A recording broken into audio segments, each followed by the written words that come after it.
Hello there. That was a very good slide, if I do say so myself. Now, I like to think that we are living in somewhat of a golden age of being able to achieve coffee very, very quickly. We have products out there like Coava, which use a freezing technology to make little coffee pucks that then you can thaw out and rehydrate. You have things like pods, which make it as easy as a simple press of a button. You have liquid concentrates. You have all sorts of machinery that take as many variables and actions you have to take out of brewing. But today, I want to talk about kind of the OG of fast coffee. We're going to talk about instant. Today I want to talk about the origins and a little bit of the history and the innovation of instant coffee. We're going to talk about the basics of making it, and then at the end, we're going to talk about a couple different ways to make instant coffee a little bit better, a little bit more exciting. Some ways you can use it and like zhuzh it up a little bit. I hate that I use that word. Regardless, let's get started. Now, if you aren't familiar with instant coffee for some reason, this is it right here. You can see that we have these little dry crystals of coffee that are water soluble so that when you hydrate them, they form a pretty decent cup of coffee. I can already tell that today is going to be a lot of spilling coffee onto the countertop. This solid form of coffee tends to be a very, very affordable and to be fair, a pretty consistent way to make coffee at home. Instant coffee has been around since around the late 1800s is kind of the first recorded sightings, if you will, of instant coffee. However, it really gained popularity during war times. This is because instant coffee is almost always included in soldiers' MRE rations. And if you remember the MRE review video we did, gosh, what was like a year, 2 years ago?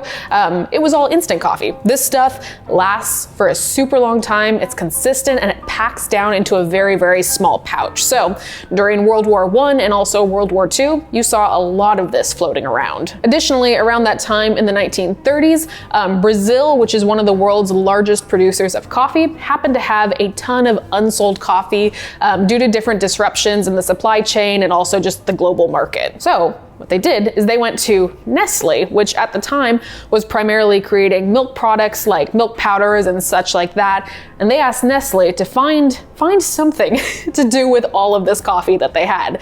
Now, Nestle was, of course, creating milk powder through the process of freeze drying, and they thought, what if we freeze dried coffee instead? It's a liquid, what will happen? And that's where we started to see a lot of innovations and a lot more proliferation of instant coffee. Now, as I said, instant coffee is essentially freeze dried coffee. There are, of course, some different methodologies, some proprietary methods from company to company, but the essence of it is that you brew a whole bunch of coffee.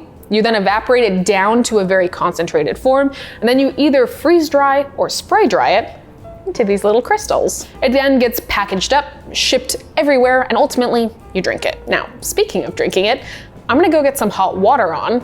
Let's actually brew some of this. I'll be right back. I want to give a huge thank you to Vessi for sponsoring today's video. Spring is one of those weird seasons where it's sunny and 65 one moment, and then the next it's pouring rain and 40. Safe to say, it's nice to have shoes that can handle it all with ease. Vessis are all-weather, all-occasion footwear. They're stylish and comfortable to wear, yes, but most importantly, they're fully waterproof, making them the perfect fit for anything from around-town errands to outdoor adventures. If you've been following me for a while, you know I've worn my Vessi weekend sneakers into the ground because of how much I love them, but my new favorite shoe has been the Stormburst High Top. They're incredibly comfortable with removable insoles for arch support, protective toe cap, and easy to pull on tabs. So go splash around all those puddles or go on a hike. These shoes are made for it all. And if that doesn't convince you, Vessi also uses eco-friendly and vegan materials in their shoes along with Dymatex knit technology for proven comfort. If you're ready to step into the tumultuous weather of spring with confidence that your feet will stay dry no matter what, Vessi is offering my followers 15% off when you head over to vessi.com/MDC. That's 15% off your own pair of Vessis at vessi.com/MDC. Okay, now before we get started in actually brewing the instant coffee that I have here in this cup, I want to go on a little bit of a tangent to talk about specialty instant before we get into using this commercial instant. Now, you may know this or you may not, but for a long time, instant coffee was considered not very good. Like it was fine and it was functional. You know, it kind of tastes the same every time, which is, it kind of tastes just like coffee. It doesn't really have a lot of nuance to it. It's caffeinated, so it does the job. It's simple to make. It's a very functional product. However, within specialty spaces, it wasn't looked at with very high regard. But that has been changing in some really cool ways, because people kind of realize that maybe the reason that we don't like instant coffee and we don't enjoy drinking it as much is that we're just not putting very good coffee into it.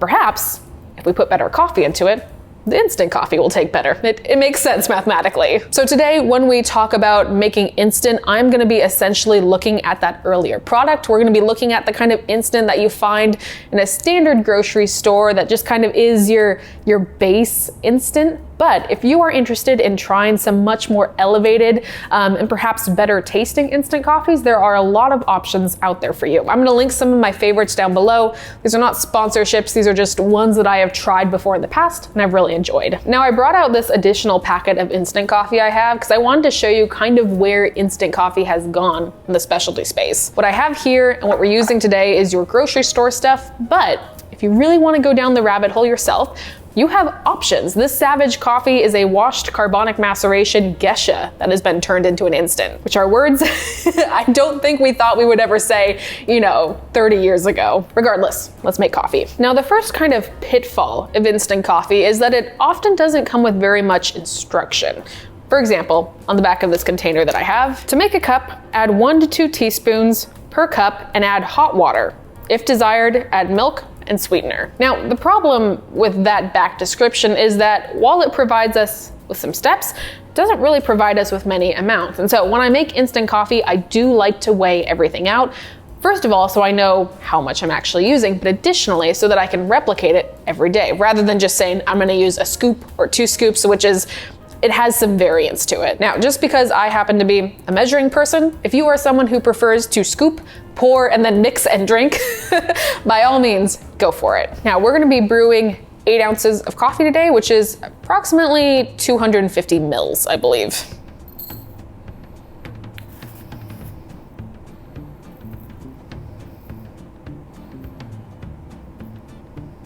Across the board for 8 ounces of coffee, I like to add about 2.5 grams of instant coffee. Now we add our water.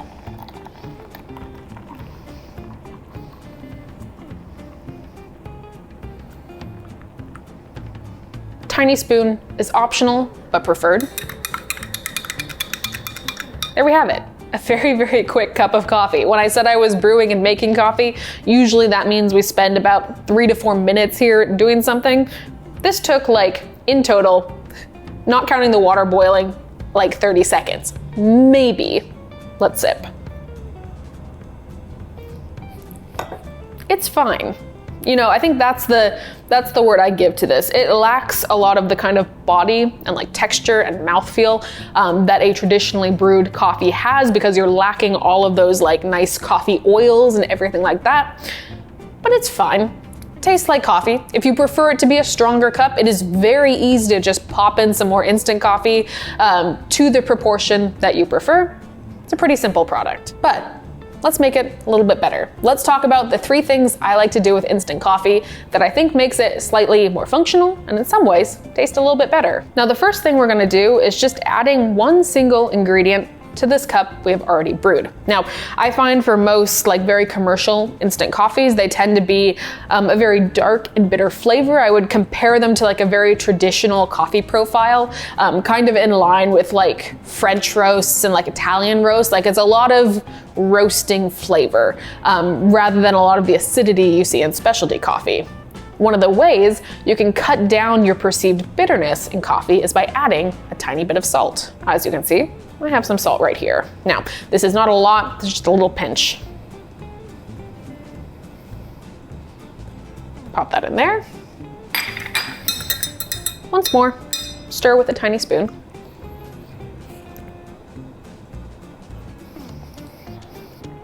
Does the salt add a lot of new flavor? Does it fully transform this coffee into something spectacular? No, not really, but it does really round off the edges of this coffee. So if you, bear with me on the visuals here, if you imagine instant coffee as being a very sharp shape. So if there's corners and it's a square, then you add a little bit of salt. It rounds off those corners and it makes it a lot more pleasant to drink. I've already had 2 cups today.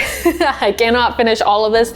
Let's move on to the next thing I like to do. Now, one of the things I really like to do when I have an excess of instant coffee, or honestly, when I'm traveling, is use it in substitution of espresso. Now, I'm not talking about drinking espresso straight, but if you have espresso beverages that you enjoy, say a cappuccino or a latte, and you are in a tricky situation where you don't have an espresso machine handy, which frankly is most times, instant coffee can be a pretty decent substitute, as you can concentrate it in whatever type of way that you want. Now, there are already some products out there that kind of advertise themselves as instant espresso. This happens to be one of them right here, but let's say you're not able to find this. I think this is a little less common to see than traditional instant. You can achieve a very similar effect with your standard drip coffee crystals. Once more, we're gonna measure. So first step,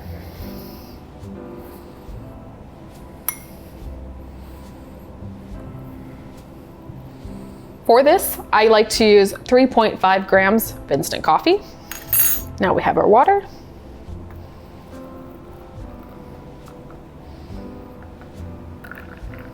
And then I add 40 grams of hot water. And this does require a little bit of vigorous stirring just to make sure all those crystals are dissolved into this smaller amount of water.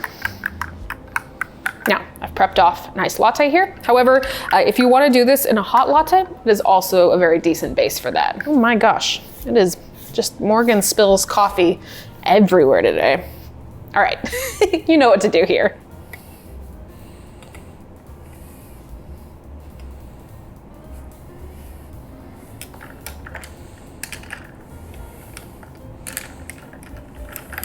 As far as I'm concerned, it's a pretty decent looking iced latte.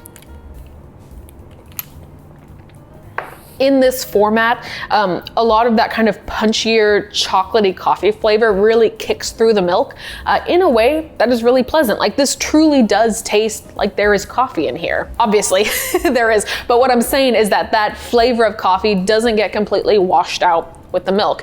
And really, I think with milk is where instant coffee shines. There are so many instant coffee packets out there that are kind of advertised as lattes, because instead of just being coffee crystals, they're coffee crystals plus sugar plus freeze-dried milk, which means when you rehydrate all of that, you get a nice milky, like sweet little treat. In a jiff, a milk drink with concentrated instant coffee. It's pretty enjoyable. Now, however, we're gonna take it a step further and we're gonna call back to something that you all might remember from 2020 if you were in the coffee scene. We're gonna whisk up some instant coffee into something very recognizable. Now, for the uninitiated, back in 2020, there was a very steep online coffee trend that arose around the time of the pandemic, when people started really making coffee at home instead of going to cafes. And to this day, I butcher the name of this, and so it's DALGONA coffee. It calls back to a particular like kind of sweet treat, but you make it by adding 1 part instant coffee, 1 part sugar, and then 1 part water. This is a game of proportions here, so you can make this recipe as large as you want or as small as you want. Just make sure you have equal parts of all 3 of your ingredients. We're gonna pop that in there. Now, we are adding a good amount of sugar. This is a sweet treat, to be sure. And our water.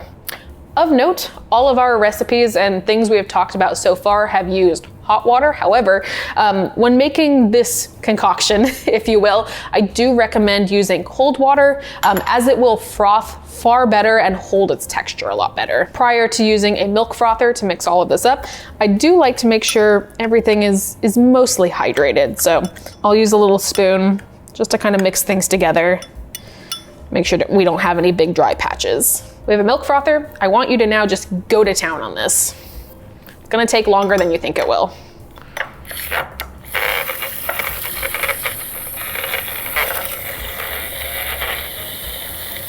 I once tried to do this with a matcha whisk alone, and truly that was a a unique hell that I created for myself. Now you'll notice pretty quickly into this process that this instant coffee, sugar, and water mixture takes on a much lighter hue. As you start to aerate it, it kind of takes on this kind of caramely, like almost peanut butter color. And additionally, you'll see the texture start to change. As you add air into it, this mixture tends to get pretty stiff. You can really whip this up into something that has like a peanut butter texture to it. I personally don't like to go that far. I like to whisk it until it's like a little bit more than doubled in volume. This is because we're gonna be layering it on to more milk. We're gonna be also mixing it together. And this vessel that I'm mixing it in right now is not gonna be the final service vessel. And so by making it not too thick, we're able to easily pour and scoop it out. But again, this is a to your liking sort of recipe. I get around to all sides, make sure I get all the instant all whisked up so we don't have any kind of nasty instant surprises in here.